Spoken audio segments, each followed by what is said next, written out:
حضور سرور کائنات صلی اللہ تعالیٰ علیہ وسلم نے آخری حج کے موقع پر کم و بیش 1,00,000 انسانوں کے درمیان مکے سے متصل انبیاء علیہ السلام اجمعین کی سرزمین پر واقع میدان عرفات میں جبل رحمت پر استادہ ہو کر ایک خطبہ حجۃ الوداع ارشاد فرمایا۔ یہ خطبہ اسلام کے انفرادی اور اجتماعی اخلاقیات اور اصول شریعت کا ایک جامع ضابطہ ہے، اور سب سے بڑھ کر حقوق انسانی کے ایک عالمی منشور کی حیثیت رکھتا ہے، جسے جاری کیے ہوئے اب 1400 سال سے زیادہ گزر چکے ہیں، مگر اس سلسلے میں اس خطبے میں دی ہوئی ہدایات پر کوئی اضافہ نہیں کیا جا سکا اور نہ آئندہ کیا جا سکے گا۔ سرور دو عالم حضرت محمد صلی اللہ تعالیٰ علیہ وسلم نے بذات خود اس خطبے میں ارشاد فرمایا کہ جو حاضرین اور سامعین یہاں موجود ہیں ان کو چاہیے کہ ان لوگوں تک اسے پہنچا دیں جو یہاں حاضر نہیں ہیں، حتیٰ کہ حضور پرنور حضرت محمد صلی اللہ تعالیٰ علیہ وسلم نے اہل اسلام کی تخصیص بھی نہیں فرمائی۔ چنانچہ ہم سب پر یہ فرض عائد ہوتا ہے کہ خطبہ حجۃ الوداع ساری دنیا میں عام کریں، جس سے لوگوں میں اونچ نیچ ختم ہو اور آپس میں محبت، اخوت اور بھائی چارگی پیدا ہو۔ حج کے دن حضور صلی اللہ تعالیٰ علیہ وسلم عرفات تشریف لائے اور آپ نے وہاں قیام فرمایا۔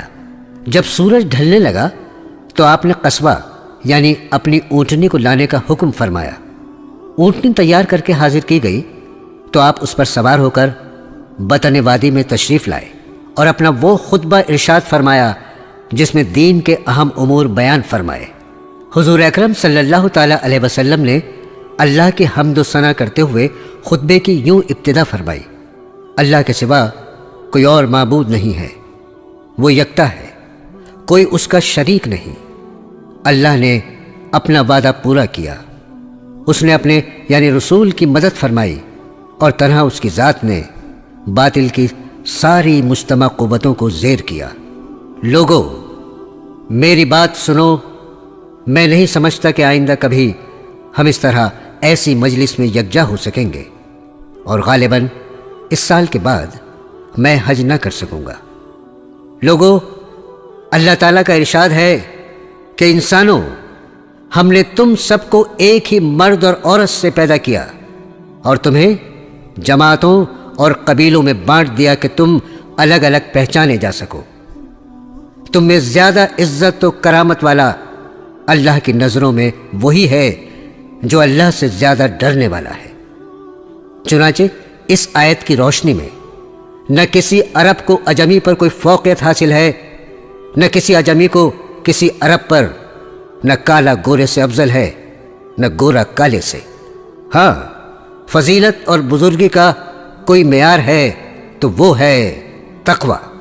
انسان سارے ہی آدم کی اولاد ہیں، اور آدم کی حقیقت اس کے سوا کیا ہے کہ وہ مٹی سے بنائے گئے۔ اب فضیلت و برتری کے سارے دعوے، خون و مال کے سارے مطالبے اور سارے انتظام میرے پاؤں تلے روندے جا چکے ہیں۔ بس بیت اللہ کی تولیت اور حاجیوں کو پانی پلانے کی خدمات علی حال ہی باقی رہیں گی۔ پھر آپ صلی اللہ تعالیٰ علیہ وسلم نے ارشاد فرمایا: قریش کے لوگوں، ایسا نہ ہو کہ خدا کے حضور تم اس طرح آؤ کہ تمہاری گردنوں پر تو دنیا کا بوجھ لدا ہو اور دوسرے لوگ سامان آخرت لے کر پہنچیں، اور اگر ایسا ہوا تو میں خدا کے سامنے تمہارے کچھ کام نہ آ سکوں گا۔ قریش کے لوگوں، اللہ نے تمہاری جھوٹی نخوت کو ختم کر ڈالا، اور باپ دادا کے کارناموں پر تمہارے فخر و مباحات کی اب کوئی گنجائش نہیں۔ تمہارے خون و مال اور عزتیں ایک دوسرے پر قطعاً حرام کر دی گئیں ہمیشہ کے لیے۔ ان چیزوں کی اہمیت ایسی ہی ہے جیسی تمہارے اس دن کی اور اس مبارک یعنی ذی الحجہ کی خاص کر اس شہر میں ہے۔ تم سب اللہ کے آگے جاؤ گے اور وہ تم سے تمہارے اعمال کی باز پرس فرمائے گا۔ دیکھو، میرے بات کہیں گمراہ نہ ہو جانا کہ آپس میں ہی کشت و خون کرنے لگو۔ اگر کسی کے پاس امانت رکھوائی جائے تو وہ اس بات کا پابند ہے کہ امانت رکھوانے والے کو امانت پہنچا دے۔ لوگوں، ہر مسلمان دوسرے مسلمان کا بھائی ہے اور سارے مسلمان آپس میں بھائی بھائی ہیں۔ اپنے غلاموں کا خیال رکھو، ہاں غلاموں کا خیال رکھو، انہیں وہی کھلاؤ جو خود کھاتے ہو، ویسے ہی پہناؤ جیسا تم پہنتے ہو۔ دور جاہلیت کا سب کچھ میں نے اپنے پیروں سے روند دیا۔ زمانہ جاہلیت کے خون کے سارے انتقام اب کالعدم ہیں۔ پہلا انتقام جسے میں کالعدم قرار دیتا ہوں میرے اپنے خاندان کا ہے۔ ربیعہ بن حارث کے دودھ پیتے بیٹے کا خون جسے بنو حذیل نے مار ڈالا تھا، اب میں معاف کرتا ہوں۔ دور جاہلیت کا سود اب کوئی حیثیت نہیں رکھتا۔ پہلا سود جسے میں چھوڑتا ہوں عباس بن مطلب کے خاندان کا سود ہے، اب یہ ختم ہو گیا۔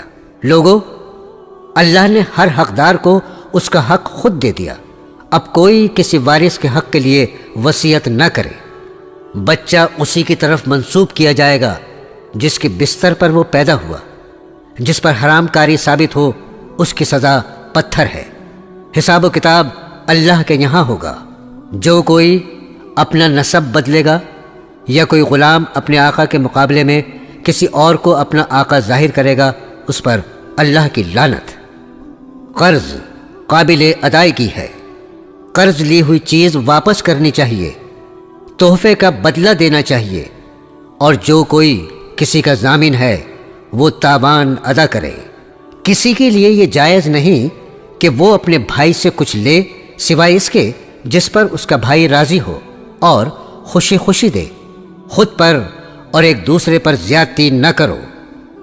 عورت کے لیے یہ جائز نہیں کہ وہ اپنے شوہر کا مال اس کے بغیر اجازت کسی کو دے۔ دیکھو، تمہارے اوپر تمہاری عورتوں کے کچھ حقوق ہیں، اسی طرح ان پر تمہارے حقوق واجب ہیں۔ عورتوں پر تمہارا یہ حق ہے کہ وہ اپنے پاس کسی ایسے شخص کو نہ بلائیں جسے تم پسند نہیں کرتے، اور وہ کوئی خیانت نہ کریں، کوئی کام کھلی بے حیائی کا نہ کریں، اور اگر وہ ایسا کریں تو اللہ کی جانب سے اس کی اجازت ہے کہ تم انہیں معمولی جسمانی سزا دو، اور وہ باز آ جائیں تو انہیں اچھی طرح کھلاؤ پہناؤ۔ عورتوں سے بہتر سلوک کرو کیونکہ وہ تمہاری پابند ہیں اور خود اپنے لیے وہ کچھ نہیں کر سکتی۔ چنانچہ ان کے بارے میں اللہ کا لحاظ رکھو کہ تم نے انہیں اللہ کے نام پر حاصل کیا اور اسی کے نام پر وہ تمہارے لیے حلال ہوئیں۔ لوگو، میری بات سمجھ لو، میں نے حق تبلیغ ادا کر دیا۔ میں تمہارے درمیان ایک ایسی چیز چھوڑے جاتا ہوں کہ تم کبھی گمراہ نہ ہو سکو گے اگر اس پر قائم رہے، اور وہ اللہ کی کتاب ہے۔ اور ہاں دیکھو، دینی معاملات میں غلو سے بچنا کہ تم سے پہلے کے لوگ انہی باتوں کے سبب ہلاک کر دیے گئے۔ شیطان کو اب اس بات کی کوئی توقع نہیں رہ گئی کہ اب اس کے اس شہر میں عبادت کی جائے گی، لیکن اس کا امکان ہے کہ ایسے معاملات میں جنہیں تم کم اہمیت دیتے ہو اس کی بات مان لی جائے اور وہ اسی پر راضی ہے۔ اس لیے تم اس سے اپنے دین و ایمان کی حفاظت کرنا۔ لوگو، اپنے رب کی عبادت کرو، 5 وقت کی نماز ادا کرو، مہینے بھر کے روزے رکھو، اپنے مالوں کی زکوٰۃ خوش دلی کے ساتھ دیتے رہو، اپنے اللہ کے گھر کا حج کرو اور اپنے اہل امر کی اطاعت کرو تو اپنے رب کی جنت میں داخل ہو جاؤ گے۔ اب مجرم خود ہی اپنے جرم کا ذمہ دار ہوگا، اور اب نہ باپ کے بدلے بیٹا پکڑا جائے گا، نہ بیٹے کا بدلہ باپ سے لیا جائے گا۔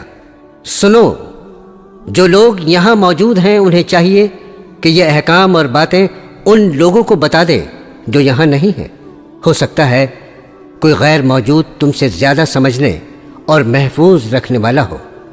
اور لوگوں، تم سے میرے بارے میں اللہ کے ہاں سوال کیا جائے گا، بتاؤ تم کیا جواب دو گے؟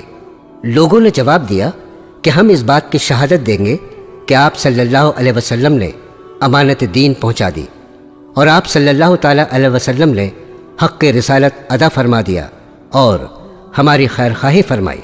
یہ سن کر حضور اکرم صلی اللہ تعالیٰ علیہ وسلم نے اپنی انگشت شہادت آسمان کی جانب اٹھائی اور لوگوں کی جانب اشارہ کرتے ہوئے 3 مرتبہ ارشاد فرمایا، اللہ گواہ رہنا، اللہ گواہ رہنا، اللہ گواہ رہنا۔